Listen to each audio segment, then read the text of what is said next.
Welcome to the Goofy Dad Show. I'm your host, Michael, the Goofy Dad. And here's one of my children. Oh, okay, no interest in being on camera for him right now. Yeah, episode 1 of the Goofy Dad Show. Let's see. Some of my heroes have recently really come out as goofy. I was watching a speech at MIT just yesterday, and they described themselves proudly as not only the greatest university in the world, they described, as they said, but also goofies. They all said they were. I mean, they said they were a goofy group of people who are proud of being different and being in the world doing things dissidents and against the grain. So that really reaffirmed that I wanted to be making the show. But earlier in this very same day as that MIT speech, I thought of the show, and it really resonated with me because I also read a news story that the interest in having a lot of kids is higher than ever, or at least higher than decades. So large families are more in people's cultural interest than ever. By culture, I mean what people want to do. And of course, it affects your lifestyle a lot when you have a lot of kids. So you can find that news. Like it was published like a week ago. It's in late November 2023. It said, desire to have a large family, a lot of kids at high for this modern era. So people are going to be. I'm getting into this goofy dad thing at the base point, and it's all uphill from here. So other things about being a goofy dad is that I am focused on being willing to be goofy, as I always have been, by the way. That's sort of a nature that I was, quote, labeled since I was in grade school. But whenever I look over that way, I'm just watching my kids. So let's see.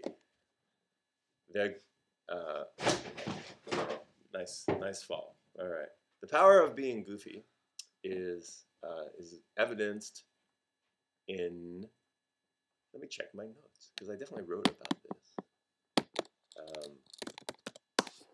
We have challenges that a little goofiness can solve. Maybe technical problems can be solved by goofies who happen to know a lot about creating technology. But the rest of us have some solutions to create through our goofiness as a parent. Let's see. Yeah, I've been covering my notes. Yes, I have.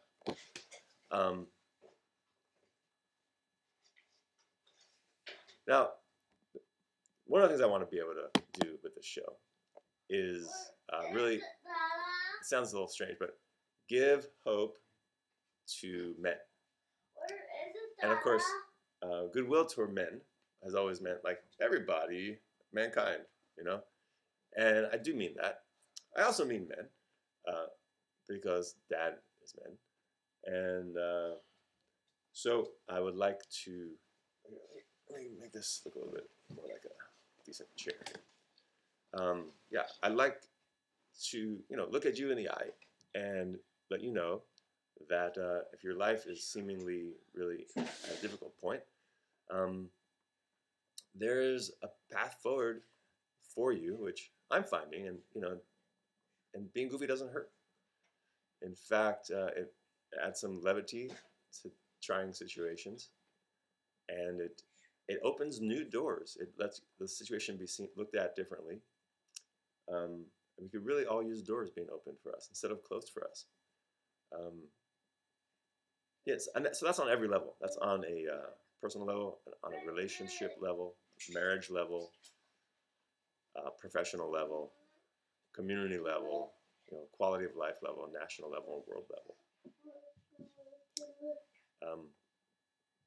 As I watch a crawling child finding what he just cast across the room here. It was there. Well, sometimes that's where we are. We're there, and then we want to go there, and there's the doors in the way. So, as people who care about the freedom to be themselves and to be goofy, and to have a family, um, and laughter in the house. Um, even have a house, to be honest. Um, you know, I want to be a goofy dad that sets just a template or a possibility for what we can achieve and what we can achieve. So thanks for checking out the very first segment of the Goofy Dad Show. It's gonna guaranteed be goofy and hopefully good for you. Okay, I'll check back with you soon as more news breaks and as more show content comes. All right, it's got to be some goofy salutation here, but stay goofy.